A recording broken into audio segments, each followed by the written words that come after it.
How many of you have been in a situation, again, where you've learned information was valuable, you were excited about it, and you didn't follow through, and it wasn't because you weren't interested, it was because you were overwhelmed? Who's been there before? Raise your hand and say, aye. We want to help you to change that. The way you change that is by learning one simple skill. It's a skill you already have, but you may not be using it to its maximum ability. And tonight, rather than teach you the whole skill, let's just point it out. And the skill is called chunking. Chunking is the understanding that when you're first learning something, that something feels like many things. Case in point, you're going to learn to drive a stick shift car, and you're brand new at driving a car. Who can remember this experience? And was it overwhelming, yes or no? Why? Because driving a car today for most of you is one chunk of information. I'm going to go drive. That's it. Because most of what you've done, you got cognitive knowledge about, you repeated it enough with enough emotion, you did it enough in your body. Now, all of those complex things happen, and what you call it is just driving. But the first time you were driving, it was a lot of different activities. I can remember, they called me speed racer because I couldn't figure out how to get anything going. I got in the car, okay, accelerator, brake, got that, watched the road, and I'm supposed to do this too? And watch the rearview mirror? No, this ain't happening, right? Because it was overwhelming. Because what it was one chunk of you was figuring out how to accelerate, one part of you brake, another part of you's got to watch the road, another one's watching the rearview mirror, another's got to figure out the timing of moving this in. But after a while, it just became driving. And most of you drive today literally on automatic pilot. Because many of you, how many of you have ever done this? You're driving along, and all of a sudden your mind goes somewhere else, and all of a sudden you go, who's been driving? Who's had that experience before? Say aye. Well, who's been driving is your subconscious mind, the part of you that makes your heart beat 100,000 times a day without you having to think about it even when you're sleeping. And your subconscious absorbs way more when you're in a position of total absorption like you are here, immersion, more than your conscious mind does. But what will make you confident and help you is if you can design a few triggers or a few ways to take all this math stuff and break it into the way most people learn. Most people think 1, 2, 3, mini. They get past 3 chunks and they get a bit overwhelmed. So we have these 7 tools that we're giving you, these 7 pillars. The first one we spent the morning on was this concept of taking stock. And there are these 5 questions. That's the first pillar. Once that's in place, now we focus on the second one, innovation and marketing, which we're going to touch on tomorrow, and we touched a little bit on today. Then we go to the third one. It's strategy versus tactics. It's a bit of, what is this education marketing? It's all the things you're starting to learn right now that can give you a huge competitive advantage. How many agree the content you just learned could give you a huge advantage? Implement it. How many would agree with that? Say aye. When you can start to get a 10 times, 10x, 20x return for the same activity, your business changes overnight. And there's no reason why anybody here can't do it. And it doesn't matter what it is. But you do have to change your mindset. Your mindset can't be, I want people to use my services to take care of their parents, but you haven't added the value by teaching me something I need to know about it. What happens at these hospitals or what happens in these locations to my parents if I'm not aware of it, or if I'm not aware of my other choices are. You got to engage me emotionally. It isn't just a mental tactic. It's really caring enough about your client to enter their world and have the feeling and compassion. And you don't just know this stuff, you feel this stuff. Here's chunking. Here's what's happening to many of you in life. This is your to-do list of life. Oh my God, I got to do this, and I got to do this, and I got to do this, and I got to do this, and I got to do this, and I got to do this. Oh, and I learned that, and I got to do this, and I got to do this, and I got to do this, and I got to do this, and I got to do this. Oh, I got to do this, oh, I got to do that, I got to do this, I got to do that. And what happens? Your brain goes, eat. You go into overwhelm. Because you have all these things, and the brain has a difficult time taking all these individual items.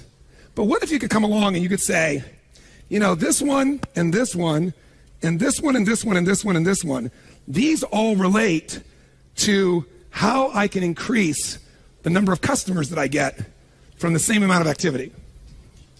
Okay, and what if this and this and this and this and this relate to something else that's really important to me? Let's say these are all about how I recruit the right people. Oh yeah, and what if this and this and this and this and this, all this relates for me to how I can immediately make a shift. I mean, immediately make a shift in the culture of my company, so I'm not the only one driving it. Other people are thinking of this. All of a sudden, I have 3 things I got to focus on instead of 33 things I got to function on. How many can handle these 3 a hell of a lot better in your mind? Say aye. So I'm always looking for chunking devices, ways that take the complex and at least chunk it. Even if I don't get it, at least I can put it in the right slots. I can go, okay, if I can remember the overall theme, then I can come back here and I can look at these individual things and figure out how to, implement them. So Jay Abraham's going to be here tomorrow. Jay's been a friend of mine for years. And Jay and I were talking, I don't know, 18 years ago, 19, 20 years ago, I don't know how long ago, it was a long time ago. And I was interviewing him, and I was saying most people in business is complex. That's why most people don't do it. And as the business becomes more successful, does it become more complex or less complex usually? Which one? More complex. But complexity can also be simplified if you learn to chunk things, if you learn to organize things. There's a lot of activity, for example, in sending an email, but today for most of us, it's one chunk. It's been automated for us. Well, you can do the same thing with your business as it gets more complex. So I was saying to Jay, there's got to be a way. When we talk about all these tools for improving your business, I mean, really, there aren't that many ways to improve your business. If I wanted to improve my business and I said, look, a significant jump in most people's business would be 10 or 20%, but how many agree 33% big jump in your business? How many agree with that? Say aye. How many love to have a 33% jump? Say aye. I'm going to show you right now in less than 15 minutes how to do it. It's so damn simple. Because there aren't that many things you can do to grow that business. In fact, there's only 3 things. What if you could grow that business 250% in the same time period? Really, truly do it. How many of you interested in that? Say aye. Great, then let's chunk it right now. If you're going to grow a business, if you're going to increase a business of any sort, if you're going to make a shift, I want to give you the equivalent of this for a moment. I'll hide this so you're not staring at it anymore. There's really only 3 things you do to grow a business. Think about it. The first thing you do to grow a business, more than anything else, is you got to get more what? Got more what? Clients. Got to get more clients. Some of you used to call them customers. Many of you now think of clients. Again, as was noted earlier, customer, you might have a one-time relationship with a client. You're really trying to figure out how to meet their needs. You're looking out for them. You're trying to make sure that this is somebody you're protecting, you're caring for. If you get more clients and you're charging for your clients, are you going to increase the business? Yes or no? So that's one thing you can do, obvious. And by the way, you're going to learn a million different ways to get more clients, but that's one of those areas. What's the second thing you can do? There's only 3 things you can do. You can get more clients, and you can get, each time somebody buys, to get them to buy what? More. That's the only other thing you can really do. Get more clients or get them to buy more. Make an investment. It can be more money, more price, or a greater price per unit. If you increase the product quality, can you charge more? Yes or no? Or could you have multiple products like we described to you? So when you meet their needs and there's other needs, they start going, wow, I need that too.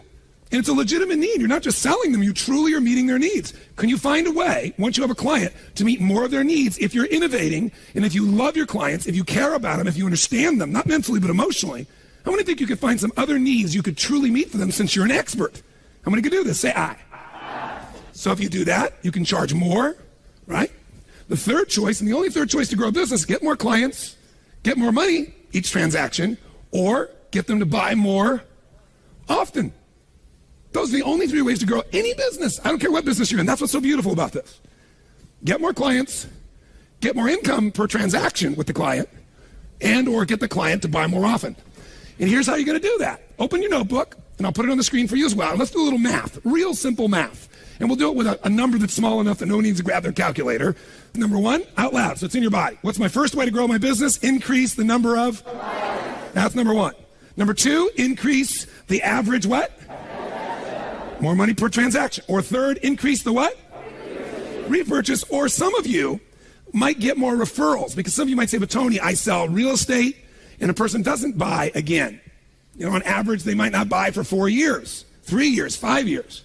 But the best realtors I know have an absolute formula where they want, for example, a 20% return on all their clients. They don't necessarily buy again. They either buy again within 4 years, 5 years, or they refer somebody who buys. Now, not everybody does that, but some people refer 3 people that buy. One of the guys I know makes several $1 million a year in real estate, has been doing this for about 20 years. Because he has a formula. He has an absolute goal. I want you tonight to leave with a formula for an absolute goal to grow your business by at least a third, and if you think you can do it without even being aggressive, 250%. Let's do the math. It's so damn simple. It's mind-boggling. So look right here. Let's take a number of customers. Let's say a business has, a small business, let's say it's a $200,000 little business, to make it really, really simplistic. Some little startup, some little company just getting going. This might be me incorporated, 1 person or 1 or 2 people. But they want to do this. And they got 1,000 customers. And those customers' average price of a sale each time they buy is how much? Come on, guys, how much? $100. And they repurchase usually an average of how many times over the course of that relationship? Twice in a year in this case. So that produces $200,000. So let's just do this. How many of you think that screwing up, if you took one little itty-bitty tiny, infinitesimal piece of these 5 days, you took 1 or 2 strategies, you could find a way to get 10% more clients. How many think you could do this? Let me see a show of hands. Anybody not think you could get 10%? If you don't now, that's okay. But at the end of 5 days, if you don't, we will have your head examined. Right? You're going to have so many ways. You could apply 1 or 2 out of everything. Just apply 1 and you could do this. So you get 10% more clients. For this person, 10% more clients, fill in the blank. How much would that be? They got 1,000 clients. They get 10% more. How many is that? 1,100. So they're going to get 100 more to do it. And let's say that you're only going to increase the average price of the sale by 10%. So how much would they get per transaction now? $110. Jot it down. And let's say their average repurchase in a year is per customer is twice in a year. And we're going to increase it 10%. So how much is that? 2.2%. Now, with these small numbers, it's real easy. We add those together, and guess what we end up with? $266,000. Doesn't sound like a lot of money, because most of you have $200,000 business. It's ridiculous, but I'm doing this deliberately.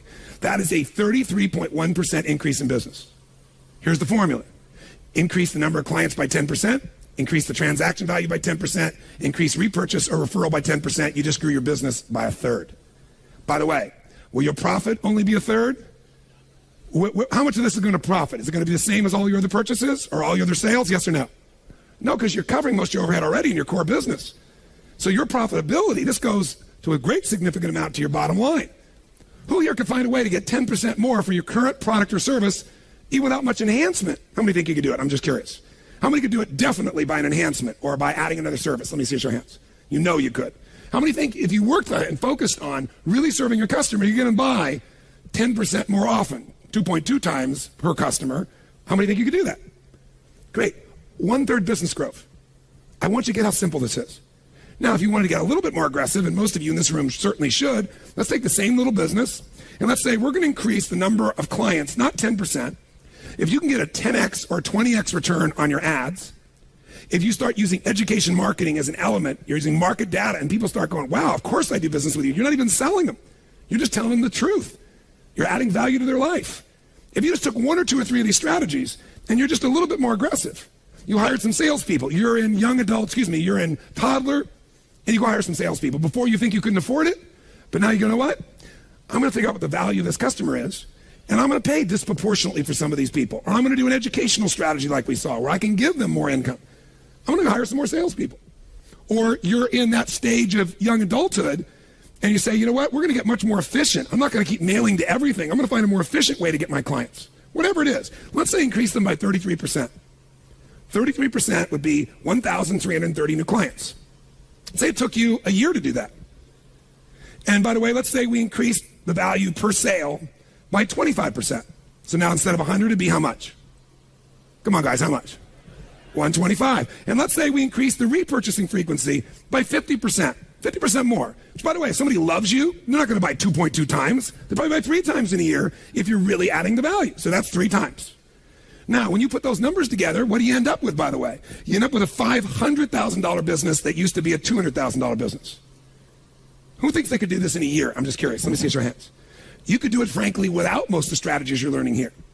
So what I want you to do is just take the numbers and make them closer to your business. Let's say you got a business that's a $2 million business, right? Take the same formula, and what happens? You go from a $2 million business to what size business in less than a year? Come on, guys, what?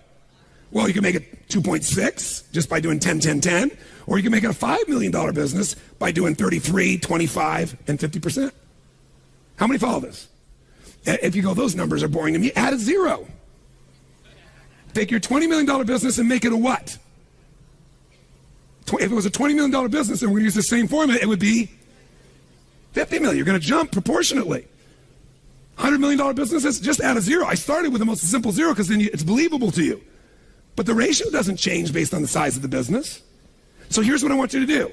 Turn the page and do your formula right now. By the way, who here feels certain you could find a way to increase new number of clients by 10%? Raise your hand. Let me see if you really believe that. Say aye. Aye. Anybody not think you could find a way to get 10% more clients if it was your total focus?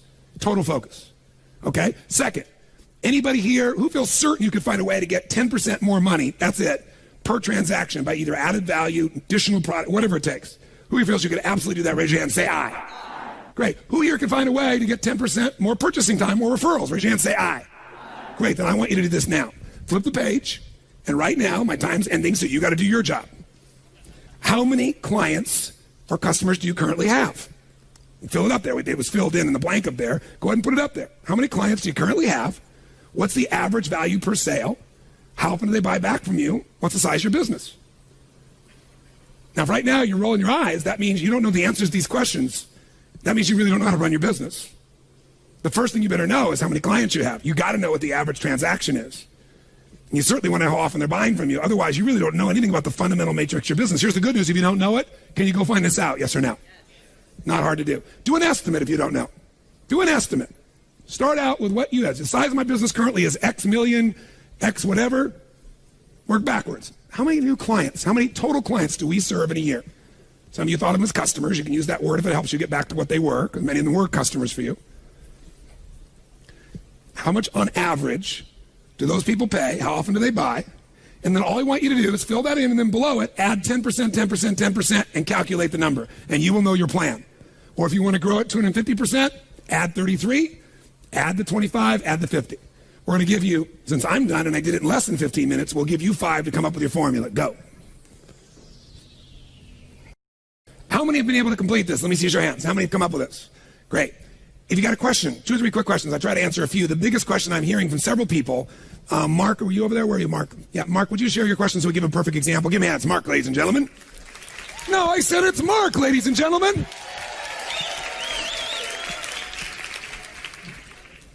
Share with them your question because it's the nature of many people's questions. Tell them what business you're in too, if you would. We're a commercial general contractor, so we build hotels, casinos, retail around the country, and obviously the market's changed quite a bit. Our sales are off by about 50%, and my question is how can I increase the average dollar per sale when no one's buying, and increase the customer base as well when everybody is price driven and there's just not a whole lot of that type of work going on these days. So 2 things I want you to notice. Ask and you shall what? Ask a lousy question, you get a lousy what? How come I can never lose weight? Because you're a pig. If you ask that question of your own mind, your brain's going to go, because you're a pig. I'm using the example of what happens in people's minds. How many know what I'm talking about here? Say aye. If you say, how can I lose weight? Your brain will say, well, go on a diet, but that's painful, so I'm not doing it. But if you said, how can I lose weight, totally lose weight, and completely enjoy the process, and you kept asking that question, expecting an answer from a state of what? Uncertainty or certainty? Which one? Certainty. Your brain goes, years ago I used to play racquetball or basketball one-on-one or something, and I wasn't really exercising. I was having what? And I was in the best shape of my life. If you ask a better quality question with an absolute expectation to keep asking it, you're going to get an answer. But notice the questions he asked me. They both had built-in presuppositions that they couldn't be fulfilled. How do I do this when it's impossible is basically what he said in both questions. How many follow this? So I didn't let that happen. I just said to him, I didn't say, oh no, the market's going to change, or oh no, people will pay more money. I didn't see either one of those things. Instead, I met his world. I came to him instead of saying, well, just as you heard with roofing contractors, you can absolutely change somebody who's price-driven to something else with education marketing. When they start to see it's more risky to pay that price, but that's your job to come up with that core story. I didn't tell him that. That would have been one way to do it. I said to him instead, when you're trying to do this, you're presupposing that this is the only product you can offer. You're presupposing this is what we do. We do about 6 projects a year, he told me, of what, $5 million each? Yeah, $5 million each. So we have this $30 million business. We do these 6 projects, $5 million each. And, the market's just not doing it right now. And I said, maybe it's time for you to invent a new product. Remember, what is business? Innovation and marketing. If you're not going to innovate, you're going to eat it. You can market all you want. Sometimes you have to innovate. And I said, what season do you think the industry's in right now? What season is it in? Well, winter. I said, how long do you think winter's going to last? He said, about 1.5 years. I said, I hope so. How many think it could be more than 1.5 years for the construction industry? Everybody in everybody else's industry except his seems to think that. The reason is because we don't want to face the level of change we need to make, even though it may be the best thing that ever happened to him. Let's assume that 1.5 years from now, the industry explodes and new casinos are opening all over Vegas. Let's just assume that all came together perfectly. Then he'd be back in the business he was in. Maybe the greatest thing that ever happened in his entire life was this thing collapsing. Because now he has to create something brand new with the same resources, people. He thinks, wow, there's a different need out there. There's a need right now. People are aging. I'm making this up. This is completely wrong. People are aging, and the only place they can go is these not even hospitals, these horrible places nobody here would want to put, who had any caring for their parent, would want to put their parent. And yet people at the same time can't take care of them at home very often. What if we built facilities that were like residential facilities? Completely wrong idea. And we did them in partnership with the state that has funds for it. And oh my gosh, we could do something that actually took the millions of people that are getting older, the baby boomers, they're turning 65, one every 10 seconds. And wow, the value of that real estate's going to go up because, by the way, that real estate's a necessity. This real estate's an accessory. Now, it's very different. We might not do $5 million projects. Maybe we do, instead of $6 $5 million projects, we do $31 million projects. Maybe we do 35. Maybe we make $35 million. And oh, by the way, you know, you're not negotiating across the table with somebody like Steve Wynn. We might actually have a better margin. You know, instead of a casino. I'm making this up. It's probably the stupidest idea on earth. The point is, there's an idea that isn't stupid. How many follow what I'm talking about here? See, when I'm listening to you guys, my brain's racing. And my brain's racing going, get out of your box. Your box is, this is my business. No, that's not. Your business is resourcefulness. Your business is meeting needs. Your business is adding more value to people than anybody else dreamed of. Your business is your creativity. Your business is your people and resources and ideas. When you start falling in love with your product, you're screwed. Because eventually that product's going to be out of date, no matter how good it is, no matter how many years or decades you've been doing it for. And I said, by the way, what if it's not turned around a year and a half from now? Wouldn't now be the time for you to be coming up with a new product or service? How many follow what I'm talking about here? Somebody asked me a similar question saying, you know, I'm in the business of insurance, and the clients I get, the price is fixed by the insurance companies. And, you know, they don't really do the referrals. I said the same thing. You have this delusion that this is the only product you can sell. Maybe the way you do this formula is you keep that business fixed, but now you have the new business with this ratio of these new products or services you can offer the same clients. This is the creativity. This is what's going to change your life and business. By the way, in the beginning it's scary, or maybe it's exciting. Maybe there's a part of you that's been yearning for a long time to be growing again and feel alive, because progress equals happiness. He starts making progress on this, even if he's not there yet, he and his organization are come to life.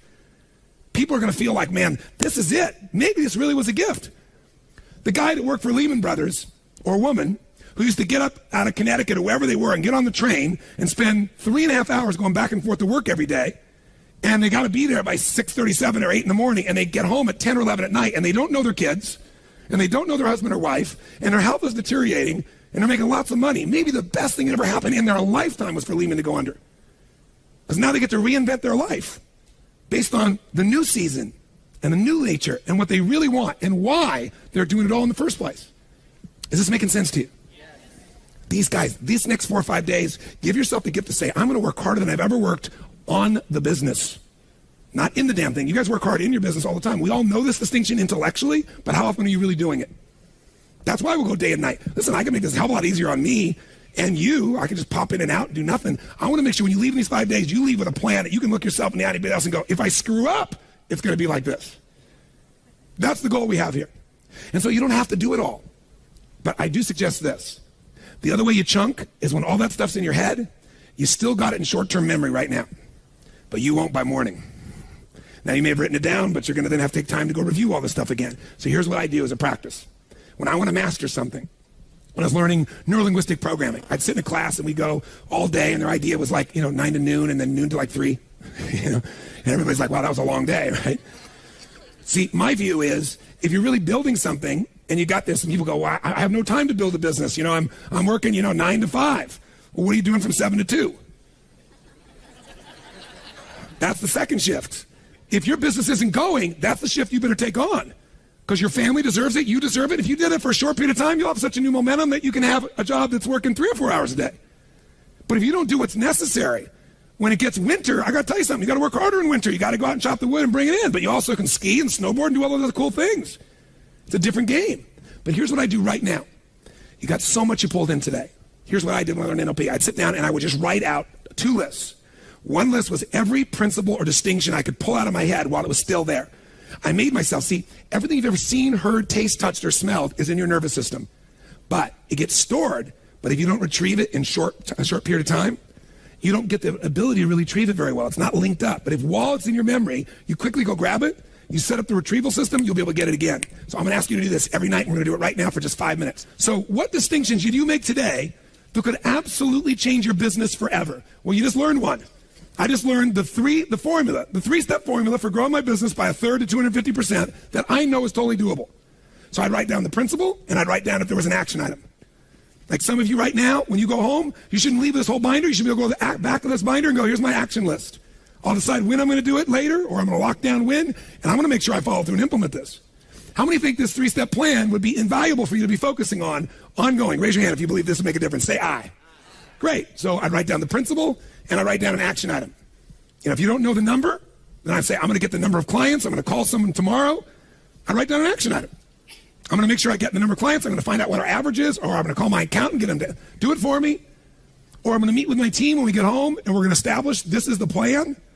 You don't just take the information in and go, isn't that interesting? You come up with principles and action plans.